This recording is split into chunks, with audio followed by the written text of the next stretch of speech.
Ang kwentong ito ay tunay na nangyari.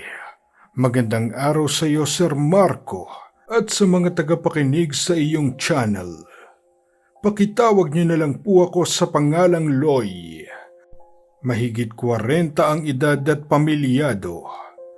Gusto ko rin sanang magbahagi ng kwentong katatakutan na mismong karanasan ko noong kabataan ko at naninirahan pa sa probinsya ng Bicol.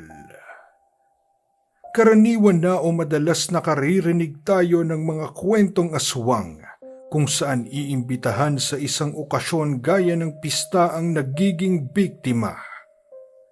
Pero sa karanasan ko ay baliktad. Yung aswang kasi ang naimbita sa isang pista. Nangyari ito noong bata pa ako. Sa aking pagkakatanda, nasa 16 ang edad ko noon at nakatira pa sa mga tiyuhin na tiyahin ko sa probinsya ng mga kamag-anak ng tatay ko. 4 kaming magkakapatid, Sir Marco, pero ang 3 sa amin ay narito na sa Maynila, kasama ng mga magulang namin ng mga panahong iyon. Mahirap kasi ang buhay namin noon, kaya napilitan ng mga magulang namin na lumuwas sa Maynila para makipagsapalaran at pansamantala kaming naiwan sa pangangalaga ng kapatid ng aming ama na si Tio Dodoy at ng asawa nito na walang anak. Kalaunan din ay isa-isa kaming kinuha na magkakapatid para makasama ulit sila, at dahil ako ang bunso, ako ang pinakahuling naiwan sa probinsya. Hindi naman gaanong liblib ang lugar namin. Naaabot naman kami ng elektrisidad dahil hindi naman kami gaanong kalayuan sa bayan kung saan naroon ang paaralang pinapasukan ko. Ganoon pa man, tahimik at masasabing ligtas sa lugar namin dahil bihirang may mangyaring krimen doon. Kung meron man ay sa ibang baryo naman na may kalayuan sa amin. Pero taong 1983, nasa huling taon ako ng high school. Noong gambalain ng lugar namin ng sunod-sunod na pagkawala ng iilang tao rito. Ang iba ay natagpo ang patay na, nasa kalunos-lunos na itsura, at ang iba naman ay hindi na talaga nakita. Nangyari iyon 1 linggo bago sumapit ang pagdiriwang ng pista sa lugar namin. Isang palaisipan kung sino ang may kagagawa ng nakahihilakbot na pagpatay sa ilang kababaryo namin at kung saan nagpunta ang ilang nawawala. Bali-balita na rin noon na maaaring may aswang na gumagala sa aming lugar na siyang salarin sa krimen sa ilang baryo at gayon din sa mga taong nawawala. Gayunpaman, marami ang hindi naniniwala ukol doon dahil hindi naman daw totoo ang mga ganoong nilalang. Sa tagal daw kasi ng panahon at sa kabila ng mga kwentong aswang, wala naman daw nakapagpatunay kung totoo nga ba ang mga nilalang na ito. Dahil nga panahon din ng kapistahan, kaya hindi rin mapigilan ng ilan sa pagpunta sa mga karnabal at peryahan. Kahit pa gabi na at delikado, mas nangingibabaw kasi sa ilan ang magsaya at samantalahin ang panahon ng pista. Katuwiran nila, minsan lang naman daw yon sa isang taon, kaya sayang naman kung palalagpasin. Minsan ko na ring tinanong si Tio Dodoy kung siya ba ay naniniwala sa aswang. Ang sabi niya, wala naman daw masama kung maniniwala at mag-iingat. Mas mainam daw yon kaysa mapahamak at magsisi sa huli. Minsan nayaya ako ng isang kaklase ko na dumalo sa kaarawan niya. Hindi na sana ako sasama dahil nasa 3 baryo pa ang sa kanila. Nang mga panahong yon mula umaga hanggang hapon ang pasok namin sa eskwela, kaya kung sasama ako'y paniguradong gagabihin na ako ng uwi. Pero dahil sa talagang mapilit ang kaklase kong si Mateo, hindi na ako nakatanggi. Nangako naman iyong ipahahatid ako sa kuya niya gamit ang tricycle na pagmamay-ari nila. Pagkarating namin sa kanila, ay masaya naman kaming hinarap ng mga magulang ni Mateo at mga kapatid niya. Kilala na rin kasi ako ng pamilya ng kaklase kong yon, pati ang iba naming kasama na mga kamag-aral din namin dahil simula elementarya pa lang naman ay magkakaklase na kami. At hindi rin naman yon ang unang pagkakataon na nakapunta kami sa tahanan ng mga ito. Sa katunayan, isa rin sa matalik kong kaibigan si Mateo. Hindi naman marami ang mga bisita ni Mateo. Ilang mga kamag-anak at mga kaibigan lang naman ang imbitado. Halos lahat ng mga bisita ay kilala na rin namin maliban sa nakatawag ng pansin ko. Isang lalaki na hindi ko sinasadyang makatinginan. Habang kumakain kasi kami sa isang mesa, kung saan magkakasalo kaming magkakaklase, ay nakaramdam ako ng parang may nakatingin sa akin. Pakiramdam ko nagtatayuan noon ang mga balahibo ko sa batok, kaya napahawak ako roon at napalingon banda sa aking likuran. Noon ko napansin ng isang lalaking hindi naman kalayuan ang kinatatayuan sa kinaroroonan ko. Kaya kitang-kita kong parang nakatitig siya sa akin, kaya napatingin din ako sa kanya at hindi ko sinasadyang mapatitig sa mga mata niya. Nagtataka ako kung bakit nakatitig siya ng ganoon sa akin. Iisipin ko sanang baka hindi naman ako ang tinititigan niya, pero kasi bigla siyang umisi nang matagal akong mapatitig sa kanya. Hindi ko alam kung bakit nakaramdam ako bigla ng pangingilabot sa uri ng ngisi niya. Ang ginawa ko na lang ay umiwas ng tingin sa kanya at muling hinarap ang pagkain ko. Pero kahit nakatalikod na ako'y pakiramdam ko, nakatitig pa rin siya sa akin. Gaya ng inaasahan ko, gabi na ako nakauwi. Hindi kasi kami agad pinaalis ng mga magulang ni Mateo at sinigurong mga busog kami bago kami makauwi. Nagpadala pa nga sila ng mga pabalot na pagkain sa amin para maiuwi sa mga kasama namin sa bahay. Matapos naming magpasalamat, ipinahatid na kami kay Mateo at sa kuya nito gamit ang tricycle nila. 4 kami sa loob ng tricycle, kaya siksikan talaga kami. Pero ayos na rin kesa maglakad kami pa uwi. Sa mga oras na yon na 7:00 na ng gabi, ay mahirap na rin sumakay dahil bihira na ang sasakyan na bumabiyahe ng ganoong oras. Bukod doon ay baka lalo kaming gabihin dahil malayo-layo rin ang lalakarin pa namin. Matapos maihatid ang 3 naming kaklase, ay ako na lang ang sakay sa loob. Mas malayo kasi ang bahay ko kesa sa naunang 3 kong kasama. Lumipat naman si Mateo sa loob ng tricycle, kaya may nakakausap ako. Habang ang Kuya Joseph niya ang nagmamaneho at nasa likuran din noon ng isang kaibigan nito. Iyong lalaking nakatitigan ko kanina. Habang nasa loob kami ay pasimple kong tinanong si Mateo kung kailan pa umuwi ang kuya niya. Ang sabi ay kahapon pa raw kasama ang 3 kaibigan nito at kaklase. Nalaman ko rin kay Mateo na hanggang matapos ang pista mananatili roon ang kuya niya at mga kaibigan nito. Sem break daw kasi ng mga ito, kaya kinumbida daw ng kuya niya ang mga kaibigan para makipista sa lugar nila. Habang nagdadaldalan kaming dalawa, biglang huminto ang tricycle na sinasakyan namin.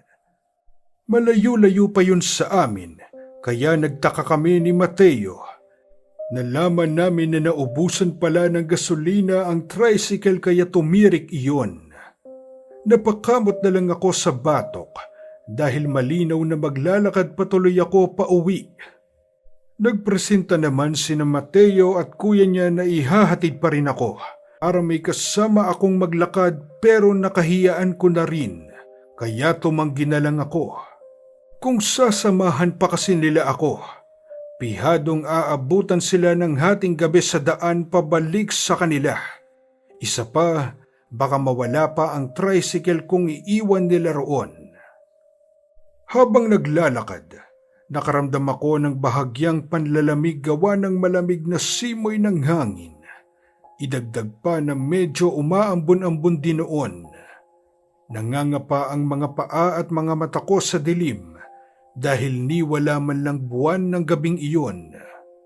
Bukod doon, mabato at madawag din ang daan dahil sa shortcut na daanan pinili kong dumaan para makauwi na agad. Bihirang daanan ng tao ang parte ng lugar na yon, lalo kung gabi, dahil matataas ang mga damo roon at marami ding mga puno.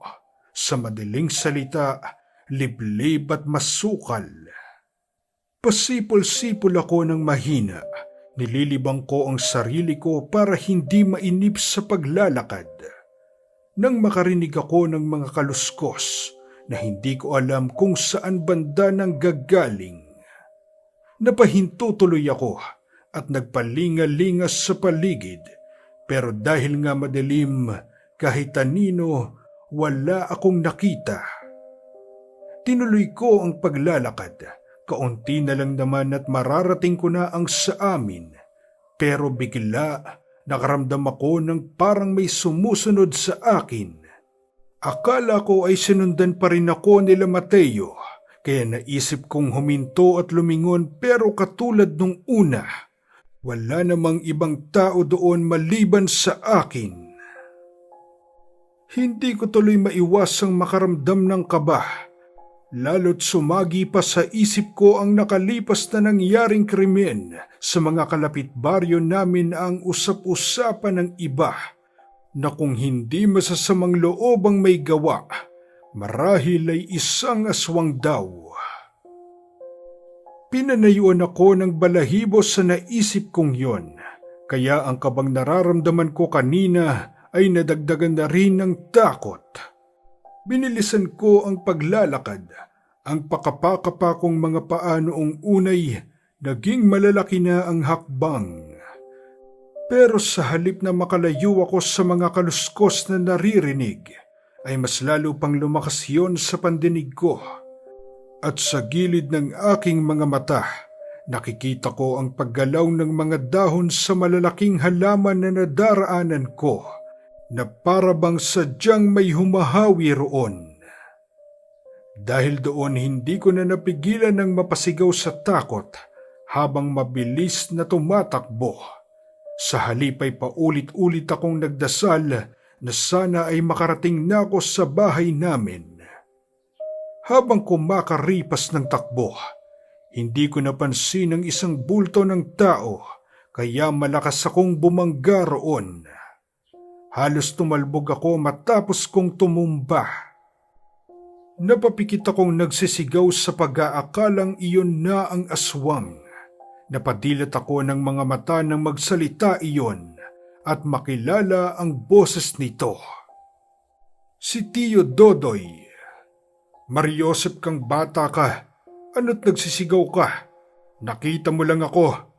Anong akala mo sa akin, aswang? Malakas niyang sabi na nakatayo sa harapan ko. Napakusot ako sa mga mata dahil tumatama roon ang liwanag ng flashlight na hawak ni Tio Dodoy. Sinabi ko sa kanya na parang may humahabol sa akin, kaya nagsisigaw ako. Sermon pa ang inabot ko dahil bakit daw kasi gabing-gabi na ako uuwi, gayong hapon pa naglabasan sa eskwela. Sinabi kong biglaan ang pagkumbida ni Mateo sa kaarawan nito at hindi na ako nakatanggi. Habang naglalakad kami ni Tio Dodoy pauwi, ay panay pa rin ang sermon niya sa akin. Tahimik lang akong sumasabay sa kanya at pakamot-kamot sa ulo. Naalala ko kasi na nabitawan ko habang kumakaripas ng takbo ang pagkaing ipinabalot pa ng ina ni Mateo para madala ko pauwi. Maya-maya, biglang napahinto si Tio Dodoy sa paglalakad at humawak sa akin na ipinagtaka ko. Sumenya siyang huminto muna ako at huwag gumawa ng ingay. Nagpalingalinga siya na parang may kung anong hinahanap at nakikiramdam.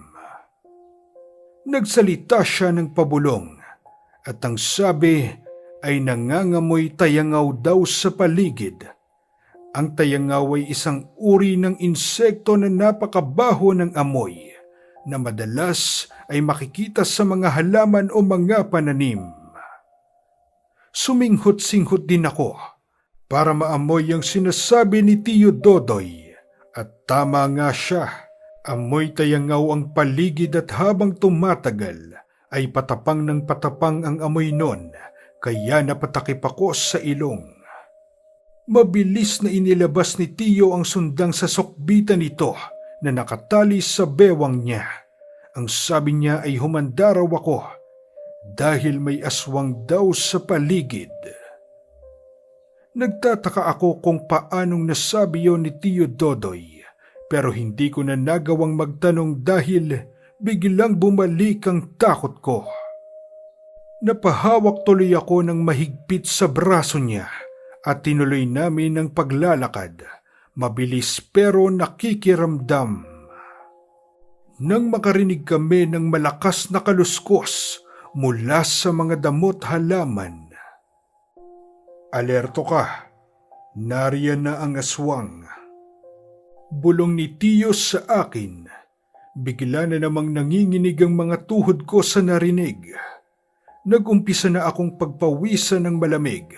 Dahil sa kaba at takot, malakas na nagsalita ang Tio habang inahamon ng aswang na lumabas sa pinagtataguan nito habang mahigpit niyang hawak ang sundang. Maya-maya ay gumalaw ang mga dahon ng damo sa isang banda roon at nakarinig kami ng ingay na parang nanggagaling sa isang baboy. Nagsalita si Tio na hindi siya malilinlang ng aswang dahil wala namang baboy ramos sa lugar namin. Nagmumura si Tio Dodoy at paulit-ulit na hinahamon ng aswang at sinabihang tataddarin niya yon ng pino. Lalong lumakas ang pag-angil ng hayop na para bang galit na galit hanggang biglang lumabas yon sa kulumpon ng mga damo at mabilis na sumalakay sa amin. Bagamat nakahanda ang Tio sa pagsalakay nito, ay hindi niya nagawang iwasan ang pagsugod ng hayop dahil sa bilis nito. Napatumba siya at nabitiwan ng sundang. Napasigaw naman ako sa pagkabigla at takot nang makita ko ang isang napakalaking baboy na kulay itim at nanlilisik ang mapupulang mga mata. Malalaki ang nakalabas nitong mga pangil at galit na umaangil habang sumasalakay ang aking tiyuhin. Nagsisigaw ang Tio kaya lalo akong nataranta. Nakita ko ang sundang na malapit sa akin at lakas loob kong sinugod ang hayop at malakas na tinaga ang katawan nito. Nagiiyak ng malakas ang hayop at akmang susugurin ako noon. Pero muli ko siyang inambahan ng taga at sa pagkakataong yon ay umatras siya at kumaripas ng takbo. Nakauwi kami ni Tio Dodoy ng ligtas ng gabing yon. Simula noon, nagtanda na akong huwag magpaabot ng gabi sa daan. Mabuti na lang ay hinanap ako ni Tio ng mga oras na yon. Kung hindi ay baka naging hapunan na ako ng hayop na aswang. Alam kong malaki ang naging sugat nun dahil malakas ang pagkakataga ko sa kanya. Sayang nga lang at hindi ko napuruhan. Tinanong ko rin si Tio Dodoy kung paano niyang nalamang may aswang sa paligid. Ang sabi niya, dahil daw yon sa amoy ng tayangaw. May mga uri daw kasi ng aswang na ganoon ang taglay na amoy. At habang papalapit daw ng papalapit ang aswang sa iyo, ay patapang din ng patapang ang pag-alingasaw ng amoy nito. Nang sumapit ang pista, maaga pa lang ay pinuntahan ko na si Mateo sa bahay nila para siya naman ang kumbidahin ko sa tahanan namin. Pero nang malapit na ako sa bakuran nila, ay nakita ko ang Kuya Joseph niya at mga kaibigan nito na mukhang papaalis at may mga dalang bag. Napansin ko rin ang lalaking kaibigan ng kuya ni Mateo na may nakataling benda sa braso at balikat. Napatitig ako roon at nagtama ang paningin naming dalawa.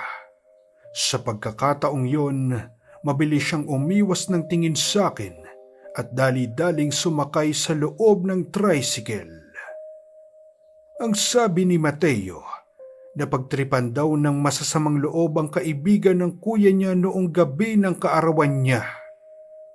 Lumabas pa raw kasi yon para daw sana magpahangin dahil maalinsangan daw at pagbalik nito sa bahay nila ay humihingi na raw ng tulong at meron ng malaking sugat sa balikat.